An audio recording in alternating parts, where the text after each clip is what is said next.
Video में हम समझने वाले हैं 12th क्लास पॉलिटिकल साइंस की सेकंड किताब स्वतंत्र भारत में राजनीति का चैप्टर 6 लोकतांत्रिक व्यवस्था का संकट, जो कि पार्ट 3 रहने वाला। इसके सेकंड पार्ट में हमने पढ़ा था कि आपातकाल के दौरान कौन कौन से नियम कानून लगाए गए थे, आपातकाल के दौरान क्या क्या हुआ था। तो वह सब हम जो कि पिछले वीडियो में पढ़ चुके हैं। आज के इस वीडियो में हम पढ़ेंगे आपातकाल के बाद फिर चुनाव कैसे हुए, आपातकाल के बाद फिर चुनाव कैसे लड़े गए, कौन प्रधानमंत्री बना, हुआ सब कुछ इस वीडियो में हम समझने वाले। तो अभी आपातकाल के बाद की राजनीति क्या रही है। तो आपातकाल के बाद की राजनीति क्या रही है, जब आपातकाल लगा था उसके बाद जब आपातकाल खत्म हुआ तो उसके बाद राजनीति स्थिति क्या रही है। तो जैसा कि आपातकाल खत्म हुआ और लोकसभा के चुनाव की घोषणा हुई, वैसे ही आपातकाल का सबसे जरूरी और कीमती सबक राज्य व्यवस्था ने सीख लिया था। अब जैसे ही आपातकाल खत्म हुआ था उसके बाद क्या हुआ कि लोकसभा के चुनाव की घोषणा हुई और वैसे ही आपातकाल का सबसे जरूरी और कीमती सबक राज्य व्यवस्था ने सीख लिया था। फिर क्या हुआ, 1977 के चुनाव एक तरफ से आपातकाल के अनुभवों के बारे में जन मत संग्रह थे और उत्तर भारत में खास तौर पर, क्योंकि यहाँ आपातकाल का असर सबसे ज्यादा और महसूस किया गया था, यहाँ पर सबसे ज्यादा आपातकाल का असर था। विपक्ष ने लोकतांत्रिक बचाव के नारे पर चुनाव लड़ा। विपक्षी पार्टी थी जो विपक्ष की पार्टी ने लोकतंत्र बचाओ के नारे पर चुनाव लड़ा। जनादेश निर्णायक तौर पर आपातकाल के विरुद्ध था। सबक एकदम साफ था और कई राज्यों के विधानसभा चुनाव में भी स्थिति यही रही कि जिन सरकारों को जनता के लोकतंत्र विरोधी माना, उसे मतदान के रूप में उसने भारी दंड दिया था। मतलब जिन सरकारों को जनता के लोकतांत्रिक विरोधी माना जाता था तो जनता के रूप में उन्हें भारी दंड दिया गया था। तो लोकसभा के चुनाव 1977 में किए गए। तो अब जब लोकसभा के चुनाव हुए 1977 में, तो 18 महीनों के बाद आपातकाल के बाद, मतलब जो आपातकाल लगा था 18 महीने तक लगा था, तो 18 महीने के आपातकाल के बाद 1977 के जनवरी माह में सरकार ने चुनाव कराने का फैसला किया। 18 महीने बाद आपातकाल के बाद 1977 में जनवरी माह में सरकार ने चुनाव कराने का फैसला लिया। इसी के मुताबिक सभी नेताओं और राजनीतिक कार्यकर्ताओं को जेल से रिहा कर दिया गया था। अब जो आपातकाल के दौरान जो भी राजनीतिक कार्यकर्ता थे जेल में गए थे, उन सबको रिहा कर दिया गया था। 1977 के मार्च में चुनाव हुए। ऐसे में विपक्षी को चुनावी तैयारी का बड़ा कम समय मिला, लेकिन राजनीतिक बदलाव की गति बड़ी तेजी हो गई। अब 1977 के मार्च में चुनाव हुए। ऐसे ही विपक्षी को चुनावी तैयारी का बड़ा कम समय मिल पाया, लेकिन राजनीतिक बदलाव में काफ़ी तेजी से उनकी गति हुई। मतलब कार्यकर्ता जेल से आज़ाद हुए 1977 के बाद जब चुनाव हुआ मार्च में, तो उनके पास चुनाव तैयारी करने का उतना समय नहीं मिल पाया, लेकिन राजनीतिक बदलाव की गति काफ़ी तेज रही। आपातकाल लागू होने के बाद पहले ही बड़ी विपक्षी पार्टियां एक दूसरे के नज़दीक आ रही थी। आपातकाल लागू होने के बाद पहले ही बड़ी जो विपक्षी पार्टियां थी एक दूसरे के नज़दीक आ रही थी। चुनाव के एन पहले पार्टियों ने एकजुट होकर जनता पार्टी नाम से एक नया दल बनाया। तो चुनाव के एन पहले इन पार्टियों ने एकजुट होकर जनता नाम के नया दल बनाया, जनता नाम के नाम से नया दल बनाया। नई पार्टी ने जयप्रकाश नारायण का नेतृत्व भी स्वीकार किया। अब नई पार्टी ने जयप्रकाश नारायण का नेतृत्व स्वीकार किया। कांग्रेस के कुछ नेता भी जो आपातकाल के खिलाफ थे इस पार्टी में शामिल हो गए। अब जो आपातकाल के खिलाफ थे वे भी, कांग्रेस के कुछ नेता थे आपातकाल के खिलाफ, तो वे भी इस पार्टी में शामिल हो गए। कांग्रेस के कुछ अन्य नेताओं ने जगजीवन राम के नेतृत्व में एक नई पार्टी बनाई। इस पार्टी का नाम कांग्रेस फॉर डेमोक्रेसी था। जो जगजीवन के राम के नेतृत्व में एक नई पार्टी बनाई, इस पार्टी का नाम कांग्रेस फॉर डेमोक्रेसी था और बाद में इस पार्टी भी जनता पार्टी में भी शामिल हो गई। बाद में पार्टी है ना जो जनता पार्टी में शामिल हो गई। 1977 के चुनाव को जनता पार्टी ने आपातकाल के ऊपर जनमत संग्रह का रूप दिया।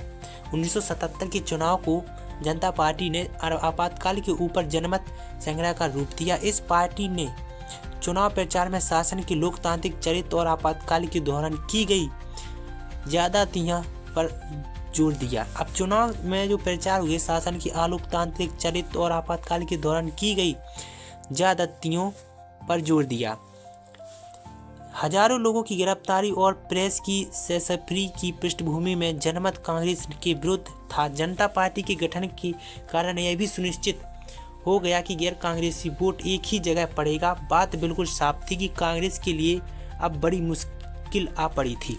अब इसमें क्या हुआ था कि हजारों लोगों की गिरफ्तारी हुई थी आपातकाल के दौरान और प्रेस की सेसरशिप की पृष्ठभूमि में जनमत कांग्रेस के विरुद्ध था। जनमत था ना कांग्रेस के विरुद्ध था और जनता पार्टी के गठन के कारण यह भी सुनिश्चित हो गया था कि अब गैर कांग्रेसी वोट एक ही जगह पड़ेंगे। अब जो गैर कांग्रेसी वोट हैं एक ही जगह पड़ेंगे और बात बिल्कुल साफ थी कि कांग्रेस के लिए अब बड़ी मुश्किल होगी। अब बड़ी मुश्किल इसलिए होगी कि बड़ी मुश्किल पड़ेगा कांग्रेस को अब की बार जीतना, क्योंकि गैर कांग्रेसवादी के जो वोट थी ना वह एक ही जगह पड़े थे। चुनाव का परिणाम। अब चुनाव का परिणाम क्या आया, तो आज़ादी के बाद पहली बार ऐसा हुआ कि कांग्रेस लोकसभा का चुनाव हार गई। फिर कांग्रेस क्या है, लोकसभा चुनाव हार गई। कांग्रेस को लोकसभा की मात्र 154 सीटें मिली, उसे 35% से भी कम वोट हासिल हुए। जनता पार्टी और उनके साथी दलों को लोकसभा की कुल 542 सीटों में से 330 सीटें मिली। खुद जनता पार्टी अकेले 295 सीटों पर जीत गई और उसे स्पष्ट बहुमत मिला था। अब आज़ादी के बाद जो पहली बार ऐसा हुआ कि कांग्रेस लोकसभा का चुनाव हार गई।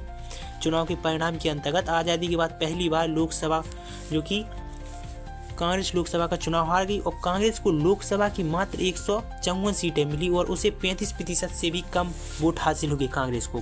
जनता पार्टी और उसके साथी दलों को लोकसभा की कुल 542 सीटों में से 330 सीटें मिली और खुद जनता पार्टी अकेले 295 सीटों पर ही जीत गई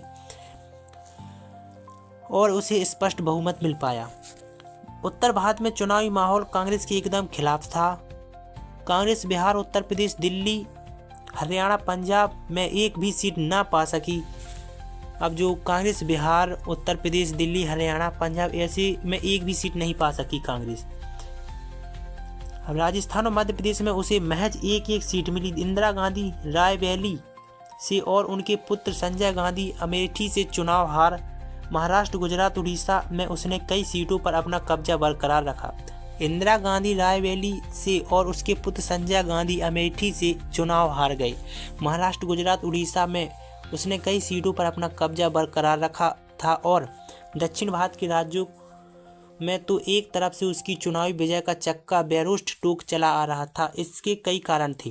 पहली बात तो यह थी कि आपातकाल का प्रभाव हर राज्य पर एक समान नहीं पड़ रहा था। लोगों को जबरन उजाड़ने और विस्थापन करने अथवा जबरन नसबंदी करने का काम ज़्यादातर उत्तर भारत के राज्यों में हुआ।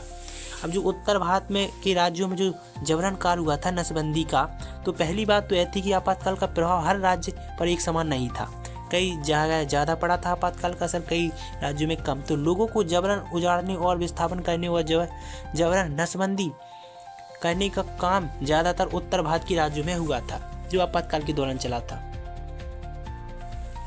जनता पार्टी की सरकार। अब जनता पार्टी जो कि चुनाव जीत गई थी, तो इनकी सरकार क्या रही थी, तो जनता पार्टी की सरकार चुनाव के बाद नेताओं के बीच प्रधानमंत्री के पद के लिए होड़ मची। इस होड़ में मोरारया देसाई, चरण सिंह और जगजीवन राम शामिल थे। अब चुनाव के बाद नेताओं के बीच प्रधानमंत्री पद के लिए होड़ मच गई, कौन प्रधानमंत्री बने। इस होड़ में मोरारया देसाई, चरण सिंह और जगजीवन राम भी शामिल थे। मोरारया देसाई 1966-67 से ही इंदिरा गांधी के प्रतिद्वंदी थे, मतलब 1966-67 से ही इंदिरा गांधी के प्रतिनिधि थे, आसपास थे। चरण सिंह भारतीय लोक दल के प्रमुख और उत्तर प्रदेश के किसान नेता थे। चरण सिंह जो थे, चौधरी चरण सिंह, जो कि भारतीय लोक दल के प्रमुख उत्तर भारत के किसान नेता हुआ करते थे। जगजीवन राम को कांग्रेस सरकारों में मंत्री पद पर रहने का विशाल अनुभव था। जगजीवन राम को कांग्रेस सरकारों में मंत्री पद पर रहने का विशाल अनुभव था, अधिक अनुभव था। मोरारया देसाई प्रधानमंत्री बने, लेकिन इससे जनता पार्टी के भीतर सत्ता की खींचतान खत्म ना हुई। मोरारया देसाई जो कि प्रधानमंत्री बने, लेकिन इससे जनता पार्टी के भीतर सत्ता की खींचातान खत्म ना हो सकी। पार्टी के आलोचकों ने कहा कि जनता के पास किसी दिशा नेतृत्व अथवा एक साझे कार्यक्रम का अभाव नहीं था। जनता पार्टी की सरकार कांग्रेस द्वारा अपनाई गई नीतियों में कोई बुनियादी बदलाव नहीं ला सकी। जनता पार्टी बिखर गई और मोरारया देसाई के नेतृत्व वाली सरकार ने 18 माह में ही अपना बहुमत खो दिया। अब जनता पार्टी की सरकार बन तो गई थी, लेकिन जनता पार्टी की सरकार कांग्रेस द्वारा अपनाई गई नीतियों में कई बुनियादी बदलाव नहीं ला सकी। जो कांग्रेस द्वारा जो कार्य थे ना, उनमें वो बदलाव नहीं ला सकी जनता पार्टी, और जनता पार्टी बिखर गई। मौर्य देसाई के नेतृत्व वाली सरकार ने 18 माह में भी अपना बहुमत खो दिया। समर्थक वापस लेने का फैसला किया। इस वजह से चरण सिंह की सरकार मात्र 4 महीने तक सत्ता में रही। अब जो पार्टी के समर्थक वापस लेने का फैसला किया, और इस वजह से चरण सिंह की सरकार मात्र 4 महीनों तक सत्ता में रही। 1980 के जनवरी में लोकसभा के लिए फिर से चुनाव हुए। इस चुनाव में जनता पार्टी बुरी तरह से परास्त हुई। अब 1980 में कि जनवरी में लोकसभा के चुनाव हुए, जिसमें जनता पार्टी पूरी तरह से परास्त हुई। जनता पार्टी को उत्तर भारत में करारी शिकायत मिली, जबकि 1977 के चुनाव में उत्तर प्रदेश में इस पार्टी ने जबरदस्त सफलता प्राप्त की थी। अब जनता पार्टी को उत्तर भारत की करारी शिकस्त मिली, जबकि 1977 के चुनाव में उत्तर भारत में इस पार्टी जबरदस्त सफलता मिली। तो 1977 के चुनाव में उत्तर भारत में जनता पार्टी को सफलता मिली थी, लेकिन इसने इसमें बहुमत खो दिया था। इंदिरा गांधी के नेतृत्व में कांग्रेस पार्टी 1980 के चुनाव में एक बार फिर 1971 के चुनाव में जाली कहानी दोहराते हुए भारी सफलता हासिल की। फिर 1980 के चुनाव में कांग्रेस पार्टी इंदिरा गांधी जो कि फिर से जीत गई। कांग्रेस पार्टी को 353 सीटें मिली और वह सत्ता में आ गई। फिर कांग्रेस पार्टी 353 सीटों से सत्ता में वापस आ गई। 1977-1979 के चुनाव में लोकतांत्रिक राजनीति का एक और सबक सिखाया।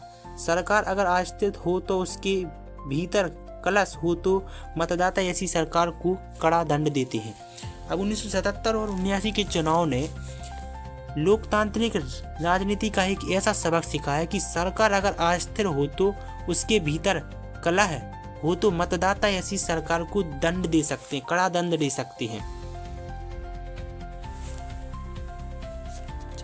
अब शाह जांच आयोग क्या है? तो शाह जांच आयोग 1977 की मई में जनता पार्टी की सरकार ने सर्वोच्च न्यायालय के भूतपूर्व मुख्य न्यायाधीश श्री जेसी शाह की अध्यक्षता में एक आयोग गठित किया। इस आयोग का गठन 25 जून 1975 के दिन घोषित आपातकाल के दौरान की गई कार्रवाई तथा सत्ता के दुरुपयोग, अत्याचार और कदाचार के विभिन्न आरोपों के विभिन्न पहलुओं की जांच करने के लिए किया गया था। अब जांच आयोग क्या था? 1977 की मई में जनता पार्टी की सरकार ने सर्वोच्च न्यायालय के भूतपूर्व मुख्य न्यायाधीश श्री जेसी शाह की अध्यक्षता में एक आयोग की गठित किया। इस आयोग का गठन 25 जून 1975 के दिन घोषित किया गया। आपातकाल के दौरान ऐसी कई कार्रवाई तथा सत्ता के दुरुपयोग और अत्याचार कदाचार के विरुद्ध आरोपों के विविध पहलुओं की जांच करना था। जो आपातकाल के दौरान सत्ता में कोई भी घुसपैठ करेगा तो उसमें उसके लिए कार्रवाई करना। आयोग ने विभिन्न प्रकार की साक्ष्यों की जांच की और हजारों गवाहों के बयान दर्ज किए। गवाहों में इंदिरा गांधी भी शामिल थीं। वे आयोग के सामने उपस्थित हुईं, लेकिन उन्होंने आयोग के सवालों के जवाब देने से इनकार कर दिया। अब इस शाह जांच आयोग के अंतर्गत जो कि इंदिरा गांधी भी शामिल थी और वे आयोग के सामने उपस्थित तो हुई, लेकिन उन्होंने अपने आयोग के सवालों के जवाब देने से इनकार कर दिया। वीडियो में इतना ही। अब मिलते हैं अगले पार्ट में।